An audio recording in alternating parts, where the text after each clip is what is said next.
Hey everyone, Regal Reviews here. It's Wednesday, which means it's time for my Once Upon a Time recap. Tonight's a 2-hour episode, so I'm going to do my best to record them. I decided I'm going to record each episode separate, so I recorded the episode because I had to work, so I'm taking a break from watching to recap episode 1.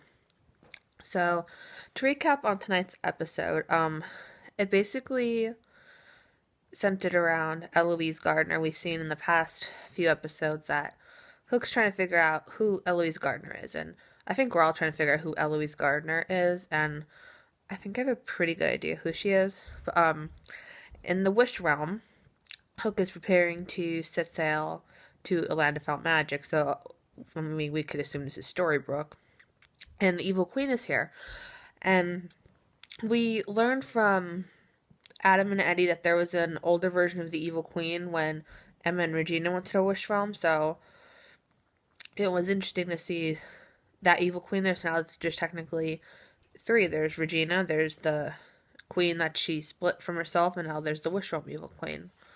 And she gives Hook a map to a tower that is magic, so I'm like, oh, they're probably going to meet Rapunzel tonight.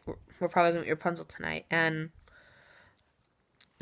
we see that in Hyperion Heights, Hook is investigating the murder of the perp he was interviewing, and he had something to do with the Eloise Gardner case, and we see how determined he is to find Eloise. And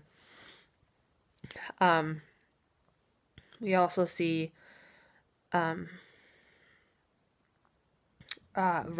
Rogers feels this bond of Eloise, like he thinks they're family. So I'm thinking, could possibly Eloise Gardner be Hook's daughter? And Hook and Henry team up to try to figure out who it is, who Eloise Gardner is, and what happened to her. So they enlist the help of Tilly because she's a runaway, so they figure maybe she might possibly know something. And she figures out that claims that that Eloise Gardner died in a car accident, and she hands this painting that was apparently belonged to Eloise Gardner. What it turns out, the paint is wet, so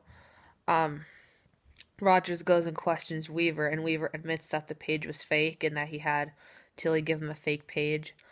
And Weaver admits that basically him and, well, I don't know necessarily him, but basically Miss Victoria's behind the kidnapping as well, or whatever happened to Eloise Gardner. So we find out pieces of information judging by the Wish Realm Hook. We see that we do see Rapunzel, and apparently Rapunzel's kept in this magical tower. She can't leave, so Hook has to go find this magic flower to free her.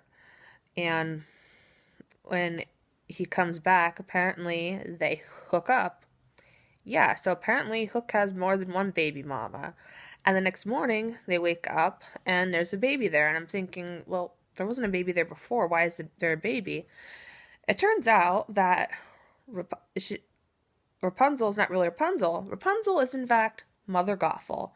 I'm like, wow, that was a twist. And apparently, because there's magic in the tower, it was able to accelerate the pregnancy quite quick, and that baby's actually Hook and Mother Gothel's.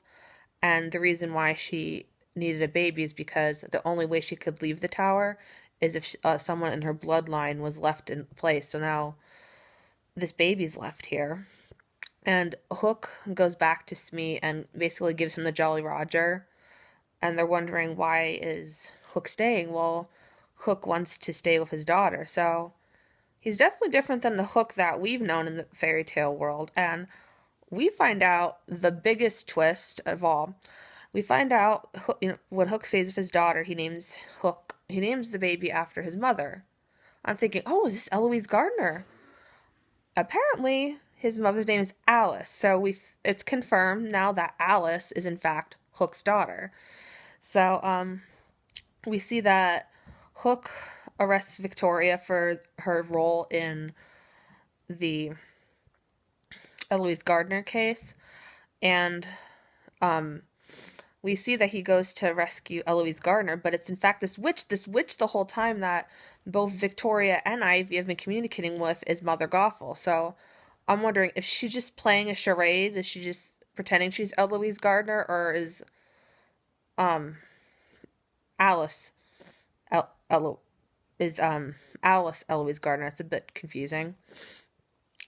But apparently, Ivy's glad that her mother's going to jail because we saw that she wants her mother to suffer. But Victoria warns her that she doesn't realize what she's unleashed in this realm. And it was kind of sad because we saw last week how Regina can't let Henry and Jacinda be together because this new curse is apparently broken by True Love's kiss, and when the curse is broken, bad things will happen to the people that Regina loves. So again, I'm wondering if that's it from Hyperion Heights or Storybrooke family. But Ivy's making sure that Ronnie is keeping them apart, and she does offer Jacinda a job working there because apparently her and Henry got the food truck working, but she also needs a job to help support Lucy. So she offers her a job there, but Regina also subtly convinces Jacinda not to get Lucy back right now, like in a way to have the job to focus on Lucy, so it'll keep her away from Henry. And I know Regina didn't want to do that. She wants to see her son happy, but she also doesn't want to see anything bad happen to him. But because Victoria is now in prison, she no longer has custody of Lucy. So you would think that Jacinda would automatically get Lucy back then.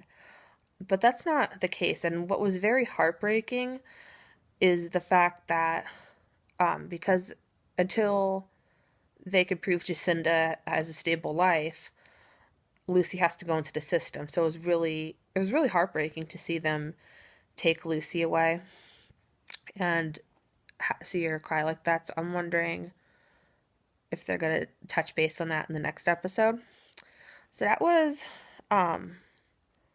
basically what happened in the first half of the 2-hour episode titled Eloise Gardner. Now, I hope you guys enjoyed the Eloise Gardner episode, and I hope you guys enjoy the next half. Until next time, stay regal.